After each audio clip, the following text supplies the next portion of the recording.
All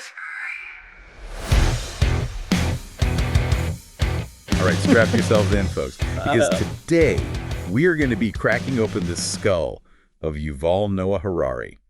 This is the history rock star who thinks that humans are basically a walking, talking ego trip. And we've got a mountain of intel here. His website, a goddamn biography, some snooty New Yorker think piece, even his frickin' Wikipedia page. You'd think the guy was running for president with the amount of info you sent in. It seems like you have quite a comprehensive collection of sources on Mr. Harari. Comprehensive? We're talking to the dude who says that farming was history's biggest scam and predicts Homo sapiens will be extinct faster than you can say artificial intelligence. It's going to be a wild ride, folks, so hold on to your butts. Well, Harari's ideas certainly tend to generate significant discussion. Let's start by establishing who he is. All right, let's get down to brass tacks. Who the hell is this Yuval Noah Harari, and why should we give a damn? Yuval Noah Harari was born in 1976 in Kiryat Arba, Israel, to a secular Jewish family. Interestingly, he actually explored a path of religious observance for a period. Wait, seriously? The guy who wrote Sapiens and basically calls religion a mass delusion tried to join the choir. That's almost as believable as a vegan eating a bacon cheeseburger. It's true. He's discussed this period of exploration in various interviews. Ultimately, he ended up pursuing history and international relations, specializing in medieval and military history. Figures. The guy clearly loves analyzing power dynamics, whether it's medieval knights duking it out or Silicon Valley billionaires playing God. So how did he become the Oxford poster boy? He earned his PhD from Oxford in 2002, specializing in military history, and currently lectures at the Hebrew University of Jerusalem. He's openly gay, married to his managers Itzik Yahav, and is a dedicated vegan who practices Vipassana meditation for 2 hours every single day. 2 hours of sitting still. This guy's discipline is more intense than a drill sergeant. No wonder he pumps out bestsellers like a literary machine gun. Speaking of which, let's talk about these books that have everyone losing their minds. Of course. There are the big three, as they're often called. Sapiens, a brief history of humankind which catapulted him to fame. Homo Deus, a brief history of tomorrow where he dives headfirst into the future. And 21 Lessons for the 21st Century, which attempts to address the current state of the world. Right, like climate change, turning the planet into a sauna, AI becoming Skynet, and everyone being glued to their screens like zombies. Cheerful stuff, eh? He tackles some pressing issues, certainly, but he's also written other more academic works focusing on military history. He's even ventured into graphic novels and children's books, adapting Sapiens into a graphic novel series. Hold up, a history graphic novel, that's actually kind of brilliant. Though not surprising. The guy's a master storyteller. Whether he's talking about cavemen or the singularity, he gets the humans are suckers for a good yarn and uses it to his advantage. The power of narratives is indeed one of his central themes, arguing that shared myths and stories are the bedrock of human cooperation and progress. He refers to concepts like money, nations, and corporations as fictions. Essentially, social constructs that hold power because of our collective belief in them. Fictions, I like that. It's a polite way of saying we're all living in a world built on fairy tales and bullshit. Well, he posits that these fictions have been essential for human development. Money is just paper, nations are imaginary lines on a map. But these shared beliefs allow us to build complex societies and collaborate on a global scale. Okay, so we need our collective delusions to function. Makes sense. But what I find interesting is that Harari, the meditation guru who's all about self-awareness, also acknowledges the role of language in spreading untruths.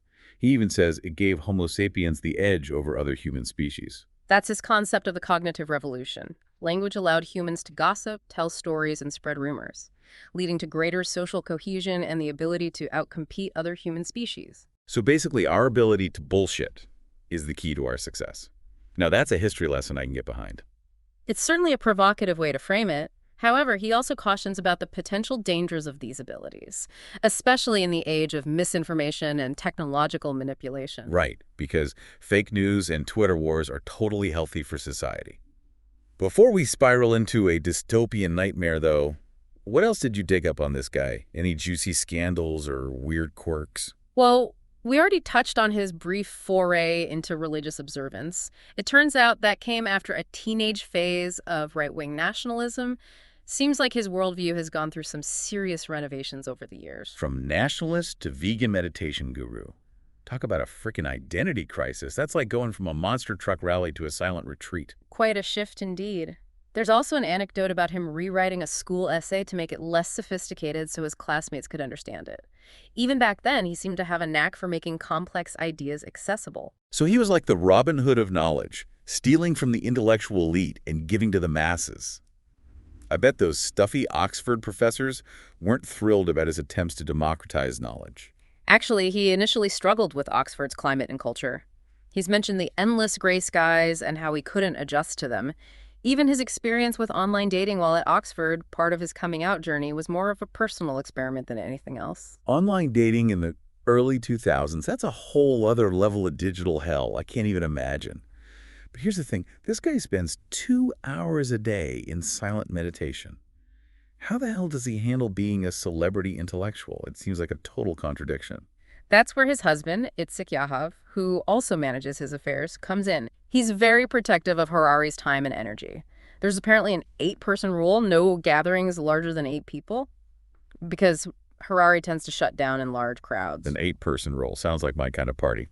But seriously, how does he preach global interconnectedness while living like a reclusive monk? It's an interesting paradox.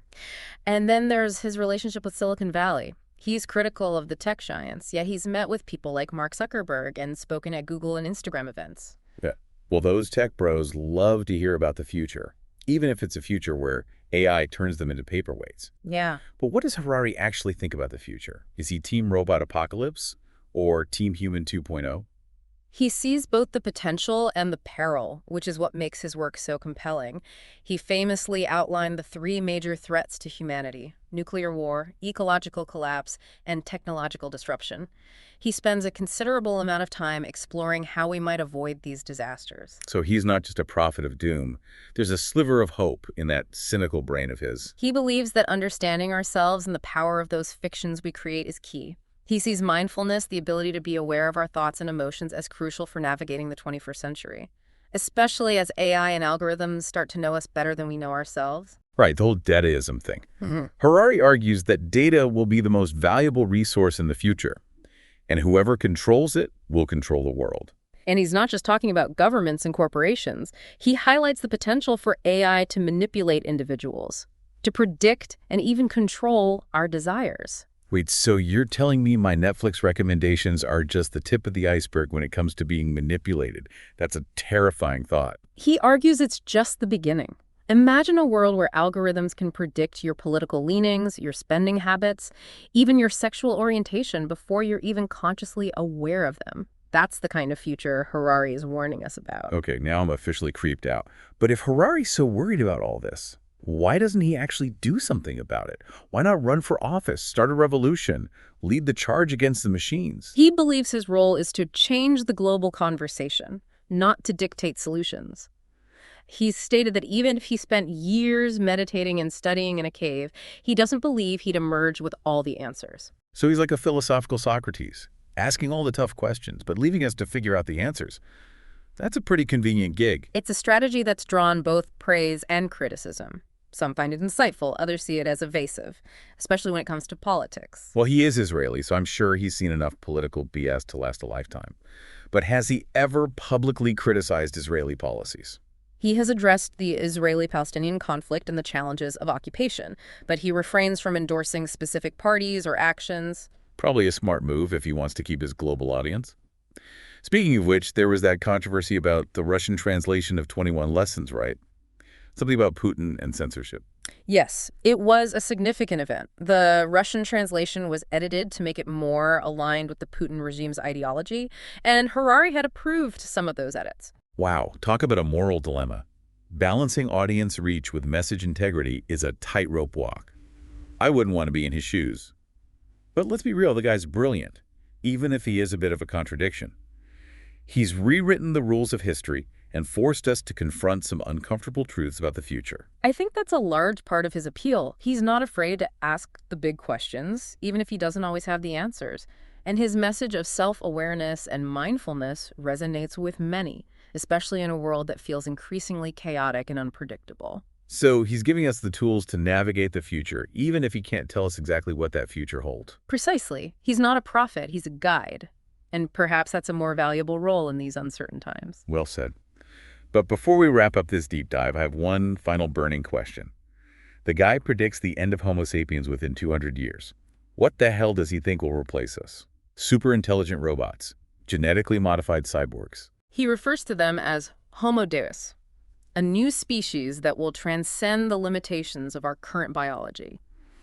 Imagine enhanced intelligence, extended lifespans, and even the potential to merge with technology. Homo Deus. Sounds like a villain from a bad sci-fi movie. But I gotta admit, it's a pretty catchy name for our future overlords. He believes this transition won't necessarily be violent or apocalyptic. It could be a gradual evolution driven by advances in biotechnology and artificial intelligence. So no killer robots or zombie hordes.